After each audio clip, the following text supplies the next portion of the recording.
You know what song he's singing? What song?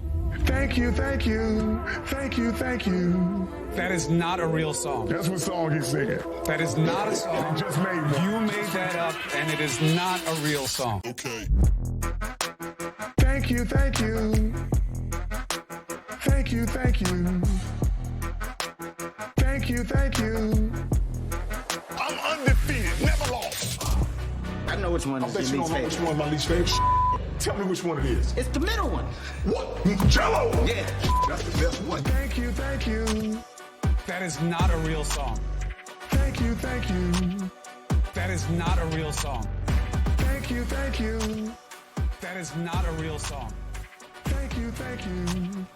That is not a real song. I saw a good stat. Lamelo Ball is taking more shots per minute than anyone in basketball since Wilt Chamberlain in 1965. What? And not a single one of them is a shot that anyone's going to remember because he's doing it at the nowhere regional franchise ruined by Michael Jordan. He's getting his, though. He is getting his. More shots per minute than anyone since Wilt Chamberlain. Billy, you never finished saying what you were supposed to say about the Listener League. You just kept talking and then didn't say what needed to be said, which is... That happens. Oh, about God Bless Football, that you can join GBF's weekly contest at dkng.co/Smirnoff, presented by Smirnoff, the world's #1 vodka. Please drink responsibly. That's about a weekly contest. You guys did the pinky promise. You kissed fingers, and now you guys are in it together. Chris Cote, you never finished telling us what the origins were of willy-nilly and how it is that that became a phrase. The term willy-nilly comes from the Shakespearean expression willy nilly. That there's just no way. What? I have more questions. How do you spell that? Will, Y-E, Yep. nil, Y-E. Got it. Stugotz, you never got off when we were talking about Mike Vrabel, your hot Mike Vrabel take. Big Mike Vrabel. What has he ever done? Seriously, I want to know the amount of coaches who have gone 13-21 over 2 seasons in the NFL, because that's how Mike Vrabel finished in Tennessee. And he was 2-3 in the postseason, and he's 0-2 in his last 2 postseason games. We are talking about Mike Vrabel like the Patriots just signed Vince Lombardi to be their head coach. What are we doing? I mean, Mike Vrabel might be the most overrated coach in NFL history. I know he took the Titans to the playoffs. I know they went to one AFC championship game and lost that game. And he's coming off, he's fresh. He took a year off and all this. Mike Vrabel is not this great coach that the Patriots and everyone else is making him out to be. He's not, Dan. He is 13-21 in his last 2 regular seasons. Didn't make the playoffs in Tennessee in a weak division. He is an overrated coach. And the fact that we're treating him like Hank Stram is absurd. Then again, I wonder if Patriots fans were saying the same thing about Bill Belichick, who had a similar record in Cleveland before going to the Patriots. Roy is just delighted because there was a Hank Stram reference. I did it just to say Hank Stram. I mean, did it for me. I do in general. I mean, what are we doing? Well, hope trafficking. I would say, generally speaking, very often we put too much importance in whomever is the next leader who's going to fix everything, whether he has a quarterback or not. Drake May, it's a good spot, because I think most people believe that Drake May is going to grow as a quarterback. It's the perfect spot, and here are the stages of Vrabel. If Drake May is not a good quarterback, Vrabel didn't select him. It's not Vrabel's quarterback, so he'll get a pass for like 2 or 3 years before he starts taking some accountability for how mediocre of a coach he is. Well, why do you think that he's going to develop Drake May also? What did he do for Ryan Tannehill? The question is, who are they going to hire to be the offensive coordinator? Apparently Josh McDaniels, which... I think that's a good take by you. I think that's well said. And he was a bad head coach. I'm not saying he'll for sure be a bad OC with Drake May, but that's an important hire. Most people feel good about their quarterback situation. They have 2 quarterbacks. So I think you're right to get excited over. They have a high pick that they're not going to spend on a quarterback, so they can afford to move down. And I do think that you're quite right in that if you look at the record, his reputation kind of surpasses that. I think a lot of that is honestly the gambling aspect, and that bettors really trust Mike Vrabel and believe him to be a good coach because of his record as an underdog. Keep in mind the final moment that Tom Brady had at Foxborough Stadium. It was at the hands of Mike Vrabel going into Foxborough, taking down that dynasty in the New England Patriots. So it's probably outsized his perception, especially the way that it ended in Tennessee. I think you could see when they started stripping that roster, put Ray Carthon in charge, you knew that they were going in an opposite direction, and he was wise to kind of get out of there. But I hold him in high regard just because of what he's able to do as an underdog. I would go further than that. I would say all of us believe that his teams play tough and hard, and he overachieves with teams that we didn't expect much from. And in that game that Mike is talking about, he exploited a rule while playing against Belichick that got them extra time and outsmarted a coach in a way that we're not used to seeing when it comes to, knowing how to milk Belichick a clock. being outsmarted, Made a coaching move that all of us were like, wow, great coaching move. But I think all of this stuff tends to be overstated in how it is that someone arrives anywhere. He's done it the perfect way, Stugotz. He's not actually following Belichick. He's not following the guy. He's following, the guy who followed the guy. What do we make of what Kraft is doing there, though? Because I get why you think Mike Vrabel's a culture builder, even though I'm pretty sure he took over a team that actually went to the playoffs the previous year. So maybe some of that's overstated. But they go from Belichick, all right, we got to purge ourselves of the greatest coach of all time, hit restart. We're going for one of his players, a guy that was on his staff. Okay, let's push him out after 1 year. Well, who are we getting? Mike Vrabel, who cut his teeth on this staff. And so it's just a prolonging guys that are Belichick disciples. So I'm a little curious at that part. I'm not going to lie, though. A little excited about Old Home Week. Josh McDaniels, who we got on defense? Romeo Crennel? What's happening?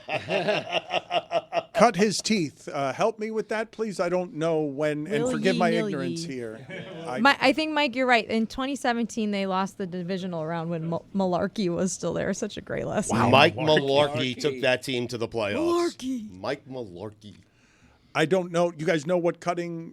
I don't know what cutting your teeth means. It's like popping one's cherry. Isn't it something to do with the horses? I think. I don't know. I don't know either, but I think it has something to do with horses. But for the uninitiated, it means starting something. Mm-hmm. Yeah. No. Beginning. I actually know what cutting your teeth means. You know what I mean. Not most people don't, though. I just don't know the expression. Like, is it a horse that cuts its teeth? I'm seeing that it's like breaking through the gums, like a baby. The baby's fur teeth breaking through the gums. Ah, there you go. Mm-hmm. I also think the Shakespeare thing, willy-nilly being attributed to Shakespeare, not a big shock because I read, and I can't cite any other examples because all I did was read the headline, but supposedly there are 10 to 12 modern-day things that are still said that go way back to Shakespeare. Dude, every just time only 10. Billy, yeah. huh? Was Billy Shakespeare just speaking gibberish? Because every time I go back and look up a phrase or a word, 40% of the time it goes back to just something Williams Shakespeare came up with. There you go. Did he just toss things out there and people are like, can you imagine? Why was he considered so great? The guy, he's essentially Dr. Seuss. He's just making words up, this crazy guy. Dr. Seuss. Yeah. He green eggs and ham. Willy-nilly is Seussian, but apparently it does have Old English origins too. Are you saying William Shakespeare is overrated? I have a list of phrases here that are attributed to Shakespeare. Go ahead. My name is from Shakespeare. Wild goose chase. Break the ice. Imagine you hear Wild Goose Chase for the first time in your life, and you're like, I kind of would get it. Like, that's well said. Yeah. In a pickle. See? Same. Like, imagine being like, in a pickle. What is that? Well, I guess, yeah. If I was in a pickle, then it'd be hard to do I anything. feel like my skin's irritated. I mean, he got first crack at this. That's right. Love is blind. No, he didn't. That was Netflix. Green-eyed monster. That's what my wife calls me. Green-eyed That's what my sister calls me. Laughing stock. Fair play. A lot. Yeah. I thought Not Woody a lot. invented That fair was play. me adding a lot. He did not create a lot. Well, he might have. Look it up. Right. Put it on the poll, please. Was Willie Shakespeare overrated? Babies are so funny when they don't have teeth, right? They look so stupid. I'm seeing swagger. Put it on the poll as well. You invented swagger. Shakespeare did. Shakespeare also coined the phrase, that kind of thing. I just You want to know like it. put my little finger and then they like try to bite it, but they don't have teeth, and I'm Don't like, have teeth. You ah, can't hurt me. you can't hurt me. Stupid baby. Oh. That kind of thing, or the you invented swagger? Another thing that I have not yet brought to completion here, A.J. Brown, as I was mentioning before, was reading a book on the sidelines during the game and has posted on Twitter, because the name of the book is Inner Excellence. He is showing on Twitter that he's got a lot of passages highlighted and underlined, and he says, this game is 90% mental and 10% physical for me. I bring it to every game, this book, and I read it between each drive. I use it to refocus and lock in despite what may transpire in the game, good or bad. People tend to create controversy when they don't know the truth. I'm surprised that this was the first time we were seeing this, if he's doing it all the time between drives. And it's obviously Look at Me, Louie, right? I saw someone posted a picture of one of the pages of the book, and it is the opposite of Shakespeare. Just like word salad about the pursuit of excellence and blah blah. I can't read it. It's too boring. I would read it on the show, but it's too boring. I rolled my eyes when I saw it. Did you? You tired of him? No. I'm just like making sure that we all see you reading a book there. Plus, we all have those tablets on the sideline. Yeah, most people just are reading a book on their tablet. That's exactly what they're doing. When Jordan Love threw an interception, he went back to read Catcher in the Rye. I wonder if there are any players listening to books on the sidelines trying to be sneaky with it. Yeah, doesn't count. Christopher, what are you reading? I'm not used to seeing you read a book. What do you read other than menus?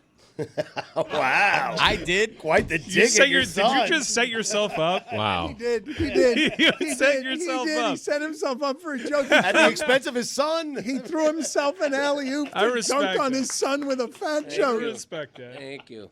That earns a promotion of Greg Cote's podcast, The Wow. Greg Cote Show, featuring Greg Cote.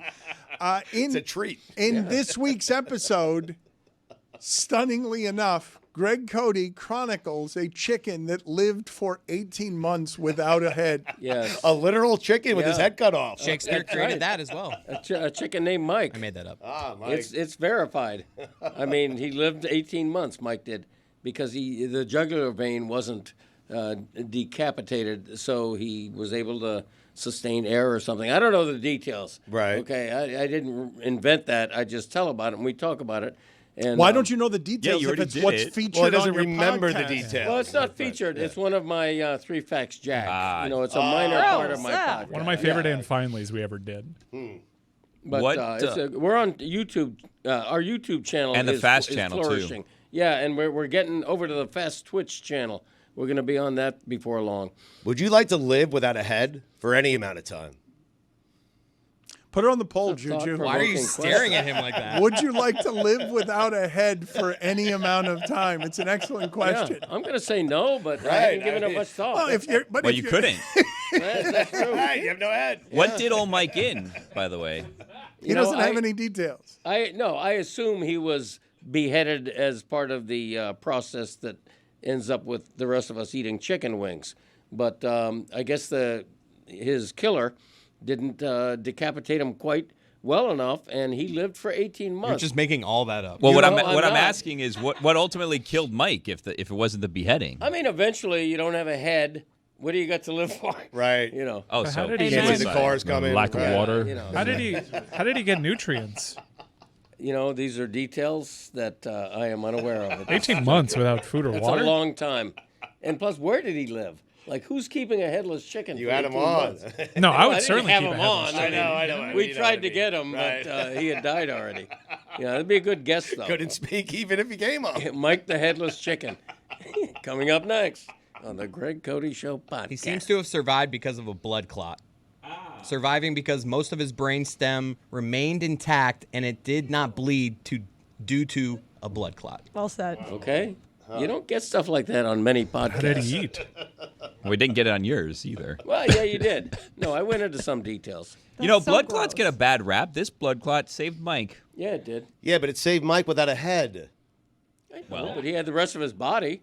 You know, people are looking at him. Nice wings. I had a similar thing this morning. I had a cockroach pop out of nowhere in my kitchen. Similar. And I had a shoe box. Right. And my way of going after the cockroach was just, it had shoes in it, so it had some heft to it. I just and I hit it. As it was scurrying away, I threw the box, landed right on him. Nice. I lift the box up, and he's like on his back, and he's like still alive. Like the arm was like Oh, spinning. no. And I just left him there. Too bad. Ew. Just You left left him him there. there. Back? For who to pick up? He could be like Mike, is my point. That thing could still be there in my kitchen, still alive. I know what happened to Mike. What? I have here how Mike passed away. Okay. In March 1947, at a motel in Phoenix, Arizona, on a stopover while traveling back from tour, Mike started choking on his mucus in the middle of the night. The Olsons had inadvertently left their feeding and cleaning syringes at the sideshow the day before, and so were unable to save Mike. So he was they turned him into a circus animal. They were feeding him with syringes to keep him alive. Seems like they turned him into a zombie. Yeah. I'm sure if we got So to speak to Mike, sad. he'd say, "Someone please end this for Oh, me. wow. My So- life is filled with a great deal of torment." That's One what I'm of saying, one yeah. of the Olsons claimed that he sold the bird off, resulting in stories of Mike still touring the country as late as 1949. Wow, the Olsen twins. That's way too recent. Mary Kate or Ashley? Yeah, how about that? Put it on the poll, please, Juju. Is Mike a strange name for a chicken? It was Those probably Michael. Those cockroaches are tough SOBs, aren't they? I mean, Oh God, they're the worst. they're the worst. They don't die. We hate them. Yeah. What's worse, the giant fat ones or like the little pervasive evil? That was this skinny one, ones? little one. Oh, guy. those things, because those ones get everywhere. Not good. Yeah, those are the Germans, the little ones. Yeah, Really? apparently they're. I thought they were Russian. Are No, they the German cockroach. He's right. We hate the big ones. I don't like the big ones. The flying ones are Yeah. the worst ones. Yeah. Those are the Palmettos? worst ones. Yeah. Yes, those. Of course, the flying ones are the worst. I don't know. I'm less afraid of the flying ones. Really? I'm with you. I'm like, Yeah. it's a bird. I don't know. Right. I A want to kill bird. it, but You're less afraid of the flying I'm ones? telling you, once you've had an infestation of the little skinny ones, your The life's- Germans. Yeah. your life's changed. Chris, so you left this cockroach on your floor? I did. I that's was running not late, not going to lie. Running late this morning. You couldn't be bothered for 2 more seconds to just properly kill it? You I've leave it for your wife. A little surprise for her. Hey, honey. I texted her. Hey, a little surprise for you in the kitchen. For the kid? That's It's even our anniversary ruder. tomorrow, so. Literally course it is. divorce. Like happy I and would, nice of I you. would leave Lehman if he did that to me. You leave the dead one to send a message to the other Yes, The I was gonna gag. say I've done that before, where I've taken a cockroach out from inside my house and left it on the doorstep, so that they know if they come into this house what's awaiting them. It's a message? Mm-hmm. Right. Divorce. But this one was alive. It was Chris is just- saying. it, Maybe. It was on its back, though, so Right. it wasn't going anywhere. It was just doing It its could thing. flip over. That's cruel. Yeah, they can. They Does can flip over. everyone listening to this, and because forgive me, I don't know what's regional here, what's national, and what's international. Am I surprising anyone in our audience with the idea that there is a flying cockroach, or is that something that is global? Does everyone listening to this know that there's such a thing as the cockroach that flies? I don't know the answer to my own question. Perhaps we could look it up. We can answer it at the end of this segment when Stugotz is done with his weekend observations. It is time for Stugotz to share his game notes. No one in the media will tell you what happened better than my boy Stu. Weekend observations are brought to you by Miller Lite. Dan, there was a time when they were the toast of the NFL. Their offensive line was nicknamed the Hogs. Their receivers were nicknamed the Smurfs. And their kicker won an MVP. But their last playoff win was in 2006. Since then, Tom Brady won 3 Super Bowls and the iPhone was invented. But last night, everything, and I mean everything, changed because they found their quarterback. And that quarterback is poised. And man, is he good. And Dan, just like that, make no mistake about it. From the nation's capital, the Washington Commanders are back. Would you sign Jaden Daniels right now? Would you try to give him giant money, even though the game in football lately You have has him on the been- rookie contract, Yeah, though. have value at quarterback. Yes, but like I'm curious there whether they offer it and whether he would take it. Why would you do it now? Just because you know you've got a great quarterback and you would be able to have him at value for a while if you did it now, whereas 2 or 3 years from now it might be more complicated to have him at value? They wouldn't offer it, but I do believe he would take it because you have no idea what's going to happen to yourself in 4 years. He could get hurt, right? I don't think you can re-sign him this quickly, like rules-wise. I'll look into it. Jordan Love has been downgraded to Jordan-like. It's not fair. They had so many people hurt. Like it best. Yeah, it's good. Jordan-like. Dallas Goddard, stiff arm. My God. Dan, the G in Goddard stands for grown-ass man. I mean, Jesus Christ. God, he's good. He's just another. think. When he takes his helmet off, he's one of these people, another one of these Frankensteins where you're like, what is anyone supposed to do with that running across the middle? Justin Herbert is the Patrick Mahomes of Ryan Tannehills.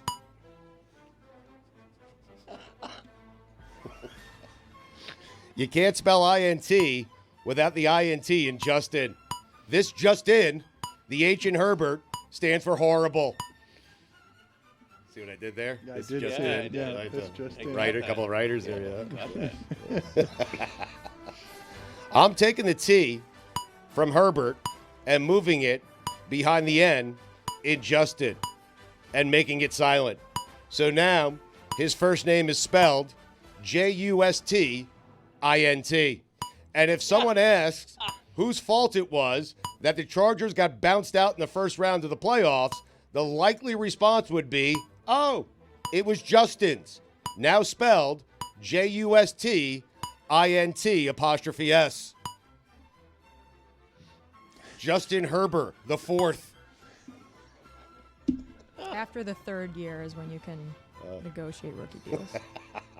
He left in 2014, yet every time I turn on a Marquette basketball game, I'm surprised the person not roaming the sidelines is Buzz Williams.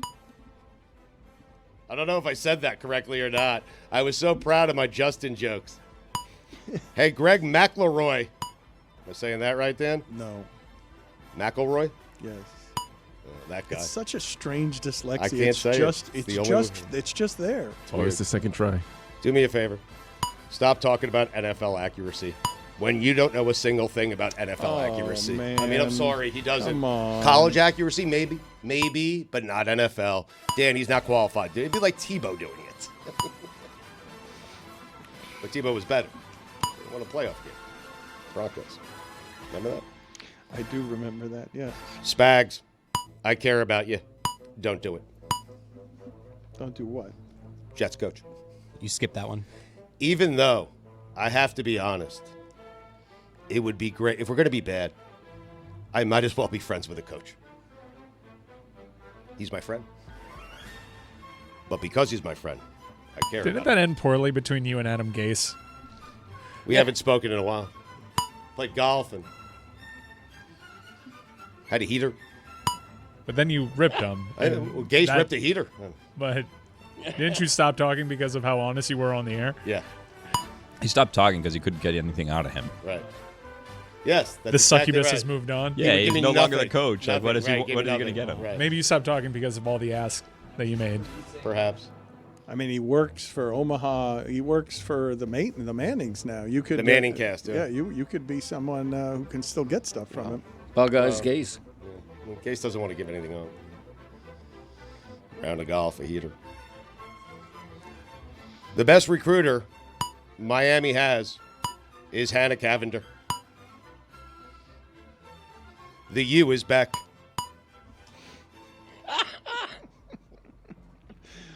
Going 8-4 has never been so expensive. Jim Harbaugh. Blah, blah, blah. Jim Harbaugh. More like Here we go. Jim Harblah. Jim Harblah. Why is Matt LaFleur's seat never hot? LaFleur. LaFleur. Sorry, I said it wrong. But why is that seat never hot? Explain it to me. It's like Todd Bowles' seat. Everybody was hurt. I don't want to hear about hurt. Excuses, please. Everyone's hurt this time of year, Dano. Anyway. Joe Mixon, the rare running back who started his career as elusive and ended his career as a punisher. It's crazy. Joe Mixon's good. I mean, Joe Mixon's been good. Yeah. I thought of another annoying golf thing over the weekend, Dan. Practicing your putting indoors, going to play golf the next day, getting to the first green, and realizing the putter is still inside your house. What did you do? Use the hybrid.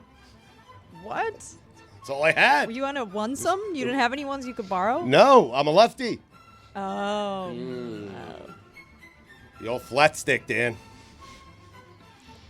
You couldn't go back home? No. Obviously not, Who does Dan. that? Come on. Obviously, Dan doesn't play golf. I'm already on the course. That's a 6-minute golf cart ride. It's 4. Is it the Jets golf cart? Is your tricked out your Jets golf cart, or is it a different golf cart? No, it's still the Jets one. It's getting old. I'm thinking about the Bills. Yeah, Bill's golf cart. I really am. When Josh Allen gets to a third down, he has you right where he wants you. Mike Vrabel, back in New England. Vrabes. That's all I got. That seemed not worth writing. That seems like an Doesn't need to be observation in there. not worth making. I mean, Vrabes, I mean. To the pint of Baskin Robbins pralines and cream I purchased at Publix on Friday night.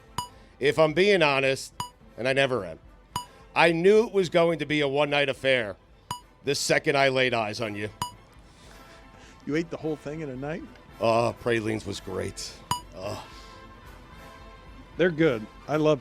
pralines I and cream love is my pralines. favorite. Yeah. Underrated treat, pralines. Oh, so good. You were great, by the way. Just me, or does D'Angelo Russell just keep getting traded back and forth from Los Angeles to Brooklyn? It's the only two teams he played for. I know he played for the Timberwolves. People are going to correct me, but it's Brooklyn to L.A., L.A. back to Brooklyn, Brooklyn to L.A., L.A. to Brooklyn.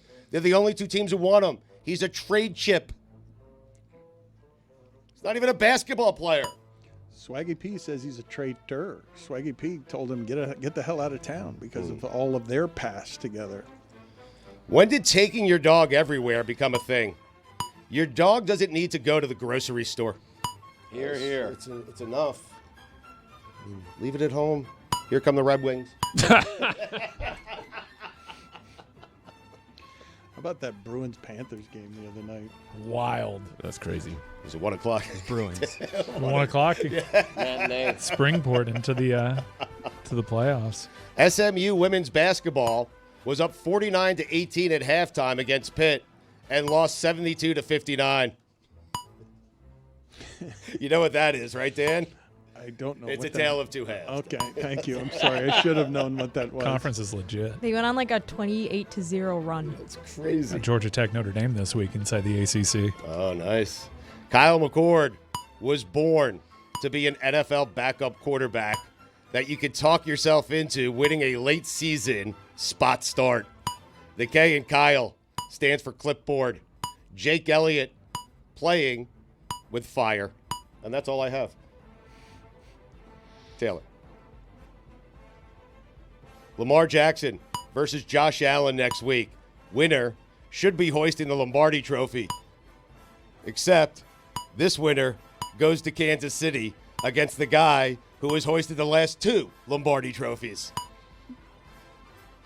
This is not fair. It isn't. It really isn't. They are playing the game of the season. Lamar versus Josh. It should be for everything. And it's not. It's just the right to go to Kansas City and lose. Hasn't it been this way like every year in recent years with the Bengals, Bills, and Chiefs? If Ohio State beats Notre Dame, Michigan is my national champion in my personal record book. Really? StugottsBook.com. If Notre Dame beats Ohio State, Northern Illinois is my national champion in my personal record book. StugottsBook.com. I would give Thomas Hammock a ring. I'd give him 7 rings. Didn't he pull aside Marcus Freeman afterwards and say, "This is how we beat you"? And he just gave him all his intel. He claimed that he told him like on the phone, like, this is how we won. And Marcus Freeman was like, yes, Yeah, we know. He cheated. It's cheating. It's a really, really bad game from our whole offense. Imagine telling a Michigan fan before the season you would beat Ohio State and Alabama this season and not make it to the playoff. Notre Dame versus Penn State. The rare game that started as a clunker that turned into a classic. That game was awful for three quarters. It Just was awful. And then it became a classic. Jessica and Mike wouldn't let me have that last Really? week. When Doug I didn't had high say drama it was the entire awful. time. I didn't say it was awful. I didn't go awful, but I'm like, I don't confuse great games with great endings. I just feel like you guys do a lot of the like points equal good, no points equal bad thing in your analysis of good versus bad game. We need to start a new character for Dan, the game police. Because just every time we come in here, every week, this game was good. This game, not good enough. This game was good for 5 minutes, and then not good, then good again. But all the games he says are good. It's like, okay, someone scored more than 30 points. Yesterday's games were not good. The last one was good. The weekend's football games were not good football games. Agreed. I would have bet Alabama against either Notre Dame or Penn State. Should be Ohio State. Taylor. Would you take Alabama against Notre Dame? No. Notre Dame beat What? Georgia last I don't week. want to hear about it. I mean, I asked you. I should want to hear about it. I don't want to hear about it. I don't know why I asked you. It's unfair of me to ask you. I'm sorry I asked you. I take back the question. It's not a serious take. What do you mean it is? I would take Alabama. No one should take your advice then. When your parents name you Jack Sawyer, you know what you were born to do? Play linebacker at The Ohio State University. Or paint a fence. Or paint a fence. You agree, right, Dan? I do. Ryan Day can scoot. You see him running down the sidelines? He's a good coach. He's going to get fired. He is going to get fired, you're saying? I mean, if he doesn't win this one. Again, since December 21st, he's beaten 2 of the top 3 SEC teams and the number 1 team in the country. Lost to Michigan. Yeah, what's he done lately? Houston Texans getting hot at the right time. Got to be honest, I like their chances against the Texans. You're going to keep Don't throw making me that out. joke. You're going to keep calling the Kansas City Chiefs the former Dallas Texans. You're going to Can't keep say doing Chiefs. that? I got to say Texans. I love screaming fake at my TV on a fake punt.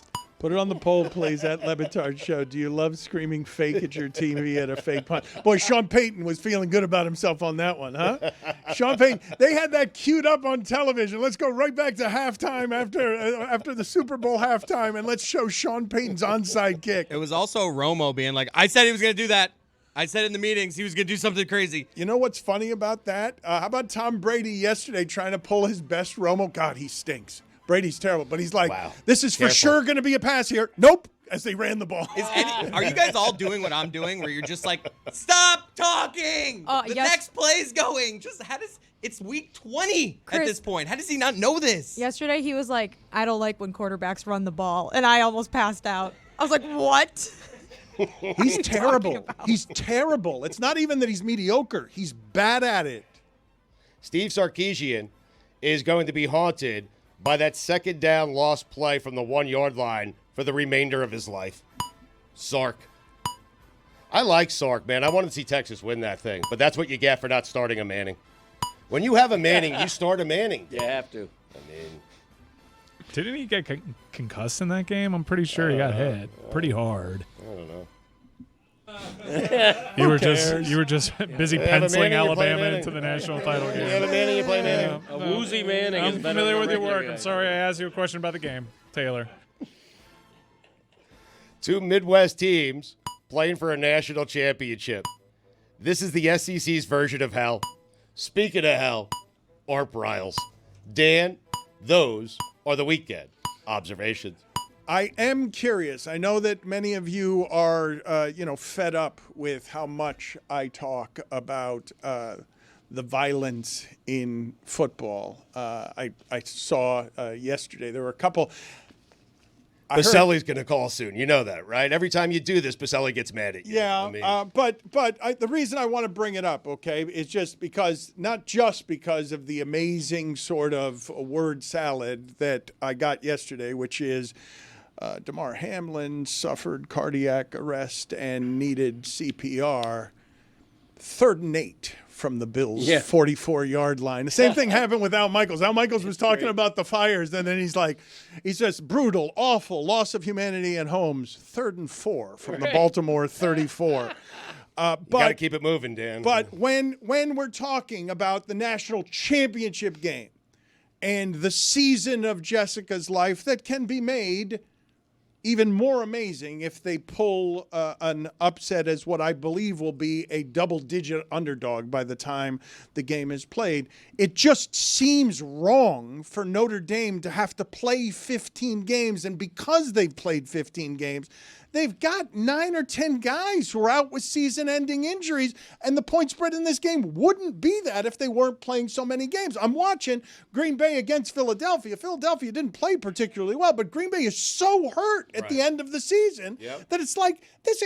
They got a guy on 4th and short or whatever, Heath, catching the ball, and he can't catch it in bounds because they've got so many receivers out. Like he's throwing. Jordan Love is throwing a normal 4th and 2 out. It's Jordan-like. I mean, Dan, I hear you, but that's the sport. Everyone's hurt at this time of year. I think some teams obviously have worse injury luck than others. Notre Dame, especially this season, they lost their left tackle on Thursday night. They lost their best player of the season in week 5. There is tons of attrition, and that's why having depth on these. That's why if you build a team just using the portal, and then all your starters get hurt, you're not probably going to make a deep postseason run. And so Notre Dame hasn't done that, and that's why they've been able to win in the postseason, because they've had a lot of players that aren't starters step in and make huge plays. Obviously, that can only take you so far. So maybe this Ohio State game would be a lot closer if both teams played 3 months ago with full strength. I don't know. I can't tell you that, but yeah, that's part of the sport, is that it's brutal and people get hurt all the time. Jess, I was amazed to hear that Marcus Freeman and Notre Dame only have 4 transfers from the portal. 4. One of them obviously the quarterback, but 4. Wait, you mean on this year's team? Yes. That's not true. No, from this class, from last year's class, 4. That's not a lot, is it? Wait, I don't get what you mean. They're not reliant, to your point, they're not as reliant on transfers in the transfer portal as most teams have become reliant on that thing. But I would also say that their starting quarterback is a portal player. Their starting wide receiver, they're starting Notre Dame's used the portal less than a lot of teams, but they've used it very wisely. I would say their kicker is a portal player. The guy that made the big play in the Georgia game, R.J. Oben, was a portal player. It's just impressive because Marcus Freeman, who is now flirting with the NFL, he has shown an ability to develop players. They're flirting with him. I don't know if he's flirting back yet. I'll keep you posted if I hear that he is flirting back. They would be so lucky. But yeah, no. It takes 2 to tango. Player development is a huge part of the modern college football. You can't win a game with just patching, or a championship, when you have to play 4 postseason games, sometimes 5 postseason games to win, with just patching up holes. You have to have underclassmen that are able to start and be ready to play if their number's called. I agree with. This is the new and unimproved Dan Le Batard Show with the Stugotz. Gamble on by DraftKings. Mike McCarthy has been fired. No surprises there, but now the Dallas Cowboys job is open, and I'm guessing that a lot of people would want that. Look at Greg Cote, was surprised by that. Greg Cote gave me a under his breath wow. I mean, supposedly they, instead of firing him, they just declined to renew his extension. Not fired, Dan. I don't know whether that's parsing straws or whatever, but technically I guess he wasn't fired. Wait a minute. Is it parsing straws? Is it splitting hairs? What did It's you mean? both. What did you mean to say there? Parsing hairs. Okay. Juju is with us now. Always nice to have him to break down the show. Usually by this hour, Greg Cote is pretty tired. It's been a sprint, and so it becomes parsing hairs. I'm full of vim and vinegar. You are full of shit. Juju is with us now. Thank you for being on with us, Juju. What do we have today? What do you like? What don't you like? What is worth commenting on? I'm going to get straight to the most interesting poll we've had in quite some time. You've dropped a banana outside of the peel on the floor. Do you eat it or do you throw it away? By the way, cats don't wear shoes also. I know 78%. No, my friend Juju. Juju is throwing this away 1,000 times out of 1,000. Exactly. The fact that you would ask this question to your listeners, Dan, is hilarious to me in itself. But 78% of the audience says throw it away ASAP. I wasn't really asking it to the listeners. I was asking it to the one lacking hygiene listener that happens to be sitting in the seat across from me. Because as soon as I dropped it, I thought immediately of him. I'm like, Chris would eat this, and I'm like, I cannot eat this.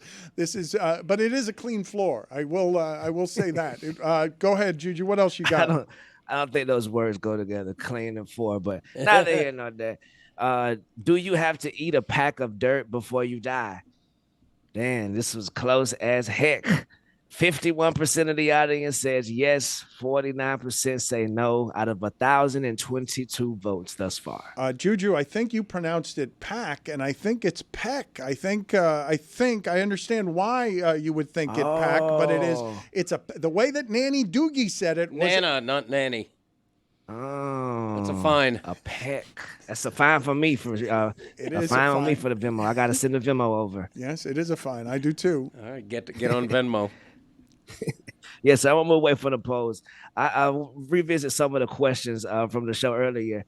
I think that the point of the Steelers season where it went wrong, that people ain't necessarily documenting, as soon as these Hard Knock cameras came around, the season kind of went downhill. I don't think they got a win since HBO started following them, if I'm not correct. Yeah, I think you're right about that.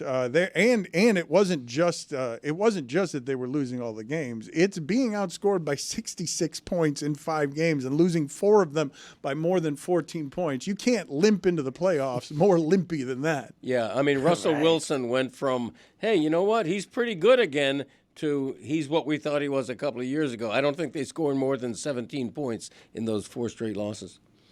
Right. Also, over the weekend, my brother Marcus Freeman, congratulations to a brother getting to the mountaintop, you feel me? But at the same time, I like to throw the red challenge flag on him not using Beijing in his hair, because I seen some damning photos over the weekend. And I know my brother Mike is the expert in this. I am just a humble servant, but I think that brother is using Beijing. Neither here nor there, because I salute my Beijing brothers and users out there, but a spade is being called a spade. You sent me that this weekend. You had proof, investigative proof. You sent me some photographs that would suggest that it is that there's a little bit of fraudulence going on there for a man who does not need such fraudulence. And I think that the Beijing brothers, hey, if you use Beijing, like when I get to that point, hey man, I might throw me a Beijing layer or lacquer or something, but I'm gonna promote it. I'm doing it. I'm gonna be like, bro, I'm not only the owner, I'm a client. You feel me? That type of energy. And so I think we need more people just to admit they out here on the gene. You feel me? Ain't no problem with it. Salute to Cooper. The Steelers the Steelers are 1-5 since the in-season Hard Knocks debuted on December 3rd. Their one win is against the Browns. Holy God, was the rest of their schedule tough. The last one, I mean, like, we want to, like, throw shade at them. They played the Eagles, the Ravens, the Chiefs, the Bengals. The last, like, and then the Ravens again in the playoffs. Like, it's hard to criticize them too much. You're right about that, for sure. Also, over the weekend, I had one of the worst bad beats ever. It's not technically a bad beat because it has to be close to hitting our Thursday Thunder for this weekend. I think it's made a bad beat because now everyone, like, I was wanting A.J. Brown to get 5.5 catches, and now he's known for reading a book while I was needing 5 catches from him. It was just so sad. So I feel like that's a bad beat. I owe the crowd and the audience something for losing again. Thursday Thunder. You guys have my heart in your hands. Crush it. Thumbs up or thumbs down. Juju, you do not have to take this as hard as you do. Yes, I do. No, do yes, I do. This is serious. DraftKings is trusting us to give the people good picks, and I keep letting them down time after time. two out of three ain't two enough. Two out of three, if they bet them individually, is good enough. 2 out of 3 is good, but it does hurt. That's not technically a bad beat, but it does hurt that game will be remembered as the game that A.J. Brown was reading on the sidelines when you needed him. He just had one catch, right? He didn't. One catch. Oh, my goodness. Great cleats, though. Great cleats. I also think Billy was right as well early in the show where he was like, NFL Network is getting away with some tricks. I was putting my parlays in, right before I think Texans and Chargers, getting ready for it. Turned the TV on. I seen Steelers, Raiders, and for 2 seconds, my heart dropped to my stomach. But I realized what was going on instantly. But I think he is right. They got to cut that out. Y'all can't do that, man. Dirty tricks by the NFL Network. Exactly. Dirty tricks, man. Dirty tricks. And I think it was also just enough football from the weekend. A lot of the people from the audience said it as well. It's not that we need to overload all the time. It's just I had a good time watching the commercials like you said you did, bro. I'm learning about new shows. I'm using the restroom more than once every 7 hours. So I think it was just the right amount of pace of football over the weekend.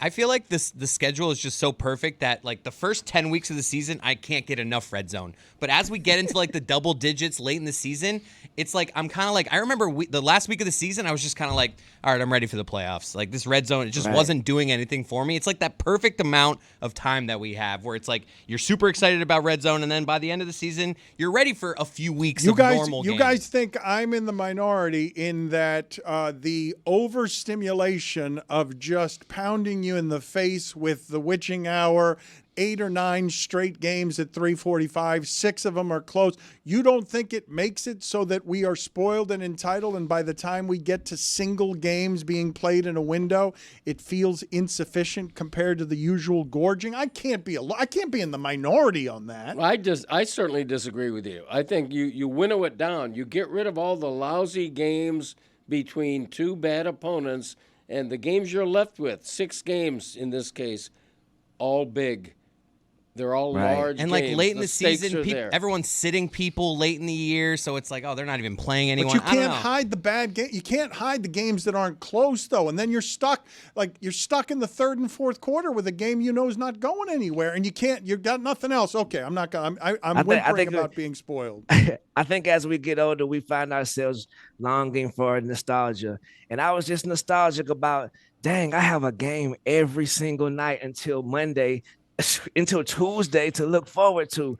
And that started last Wednesday with 2 fabulous NCAA games. I think, bro, this was the perfect weekend, and it's going to get smaller and smaller. So I loved it. Neither here nor there. Hold on a second, Juju. Cody wants to get in here between coughs. He's stifling one. Hold on a second. Something's going to get belched out of his mouth. I'm waiting expectantly for an important thought. In the playoffs, even the routes, even the bad games, because they're not close, have their own drama to them, because it's an elimination game. So all of a sudden, oh my God, Justin Herbert, man, did he choke. All of a sudden, Mike Tomlin, is he in trouble for the first time in his career? If you lose in the playoffs, the stakes are big enough where even that becomes a dramatic game despite it being not close. Right. And to echo that sentiment from YouTube, our YouTube audience, RX Damo says, the games were boring, but stakes. You feel me? And we had a couple of different opinions. Cloud Feet Creation said, feed him football. That's all he wants. So we got people all over the spectrum on that one. And to answer Stugotz's question earlier about Nick Sirianni, I think that I watched the Eagles play with Eagles fans pretty frequently, and I'm here to tell you, they were firing Nick Sirianni after the win yesterday, big bro. Like, there's nothing Sirianni can really do to appease these fans, because at a certain point, he start looking goofy. You know what I mean? Him and Jalen at the Super Bowl, when Jalen seemed to be the more mature of the two, and then arguing with the fans. It's been a couple of things that they think now, yes, our team is great, but if you attach a better coach with that and not quote unquote the goofball, you feel me? That I've heard people say, these are not my words. This is just I don't know anything or didn't talk to anybody, but the people who said this, they think that someone with an improved or Bill Belichick, they would make the Eagles legendary. I mean, I don't think anyone would dispute that, right? If I gave Bill Belichick the Eagles, they wouldn't be worse. Right. I don't think anyone is thinking they'd be any worse. Juju, good seeing you. I thought we talked way too much football today. I thought I thought there wasn't enough Greg Cote silliness today either. But more Greg Cote tomorrow. How about that? Yes. Wow. You're going to still be wearing the same outfit for the fifth straight day? Okay, yes. Excellent. Thank you, Juju. Thank y'all. From fireside conversations to football Sundays, winter means more moments with the coolest people in your life. Make these moments even better with Miller Lite, the great tasting light beer for people who love beer. A new year is a perfect time for friends, family, and a great tasting light beer. Tastes like Miller time. 2024 had its ups, had its downs, had a lot of moments in it. For me, many of those moments, I had a Miller Lite right there by my side. I supplemented my time by making it a Miller time. Why? Well, I'll tell you why. Miller Lite has taste you can depend on. No games, no gimmicks, just a great beer for people who love beer. Miller Lite is brewed for taste. It hits different than other light beers, and it has simple ingredients like malted barley for rich, balanced toffee note flavors and that iconic golden color. The original light beer since 1975 and still the very best one. Miller Lite, great taste. 96 calories. Go to MillerLite.com/Dan to find delivery options near you. Or you can pick up some Miller Lite pretty much anywhere they sell beer. Tastes like Miller time. Celebrate responsibly. Miller Brewing Company, Milwaukee, Wisconsin. 96 calories and 3.2 carbs per 12 ounces.